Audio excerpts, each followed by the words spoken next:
بسم اللہ الرحمن الرحیم۔ السلام علیکم، ویلکم ٹو دا پاک جابس فاؤنڈر چینل۔ آج ہم بات کریں گے کہ 1 مائل رننگ 7 منٹ میں کیسے کمپلیٹ کی جا سکتی ہے۔ کچھ لوگ یہ سمجھتے ہیں کہ رننگ ٹیسٹ دینا بہت آسان ہوتا ہے، اس کی تیاری کی ضرورت نہیں ہوتی، بس جوتے پہنو اور اٹھ کے دوڑ لگا دو۔ تو اکثر لوگ اس طرح ٹیسٹ دینے کے لیے چلے جاتے ہیں اور اس طرح وہ پہلے ہی ٹیسٹ میں فیل ہو کے واپس آ جاتے ہیں۔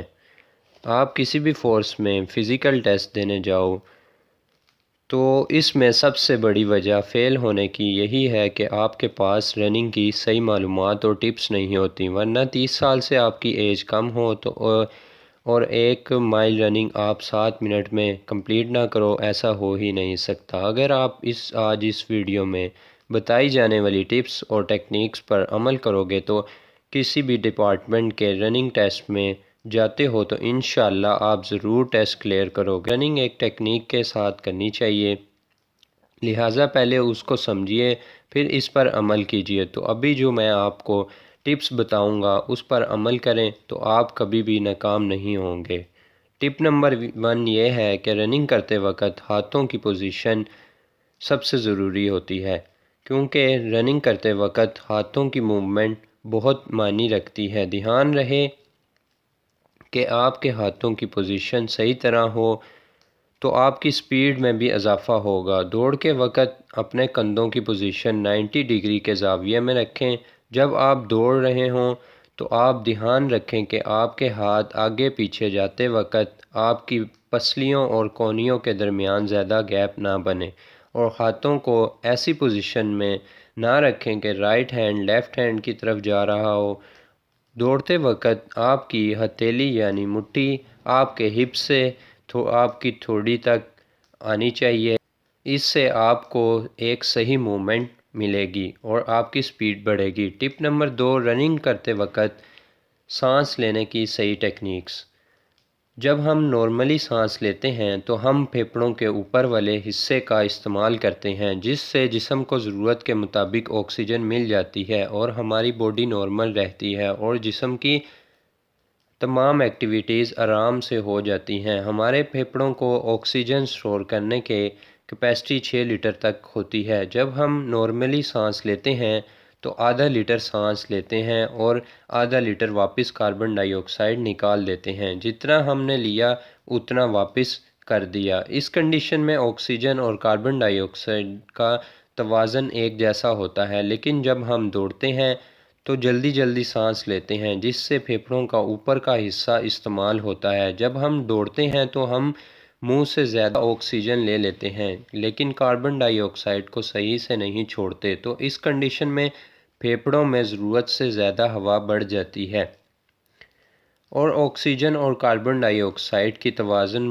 خراب ہو جاتی ہے۔ اس سے آپ کے جسم میں لیکٹرک ایسڈ کی پرسنٹیج بڑھ جاتی ہے اور آپ کی باڈی جلدی تھک جاتی ہے، اور یہی وجہ ہوتی ہے کہ فرسٹ ڈے جہاں آپ بھاگتے ہو تو آپ کے پھیپھڑوں سے درد نکلنا سٹارٹ ہو جاتا ہے، جس وجہ سے آپ کو رکنا پڑتا ہے۔ اس لیے ضروری ہے کہ آپ صحیح طریقے سے سانس لیں۔ ایک بات یاد رکھیں کہ آپ نے بھاگتے وقت سانس لمبا اور گہرا لینا ہے، جس سے آکسیجن ہمارے پھیپھڑوں میں زیادہ جائے گی اور ایک ہی سانس میں 5 سے 6 قدم کی دوری طے کر پائیں گے۔ جتنے اچھے سے سانس لینا ضروری ہے ویسے ہی سانس کو اچھے سے چھوڑنا بھی ضروری ہے۔ سلو سپیڈ کے لیے آہستہ سانس اور تیز کے لیے تیز سانس ضروری ہوتا ہے۔ ٹپ نمبر 3، رننگ کے دوران سر کی پوزیشن۔ رننگ کے دوران کچھ لوگ لیفٹ یا رائٹ سائڈ یا نیچے دیکھ کر بھاگتے ہیں، تو اس سے آپ کے پٹھوں میں کھچاؤ پیدا ہو سکتا ہے، اس لیے آپ نے رننگ میں صرف سیدھا دیکھنا ہے۔ ٹپ نمبر 4، رننگ کرتے وقت پاؤں کی پوزیشن۔ اس میں کچھ لوگ کنفیوز ہوتے ہیں کہ پاؤں کی دوڑتے وقت لینڈنگ کیسے کروانی ہے، تو کچھ لوگ پہلے ایڑی کو لگاتے ہیں پھر پاؤں کو پنجوں کو، تو یہ سب سے غلط طریقہ ہوتا ہے۔ اس سے آپ کا توازن گھٹنوں پہ آ جاتا ہے اور آپ کے گھٹنوں کا بھی مسئلہ بن سکتا ہے۔ سٹارٹ میں آپ اپنے پنجوں کو پہلے لگاتے ہوئے بھاگیں، پھر لاسٹ کے 3 منٹس میں آپ پورا پاؤں لگا کے دوڑ لگا دیں۔ اس سے آپ کی سپیڈ بھی اچھی ہوگی اور آپ کے گھٹنوں کا مسئلہ بھی نہیں ہوگا۔ ٹپ نمبر 5، تیز رفتار بھاگنے کا ٹائم۔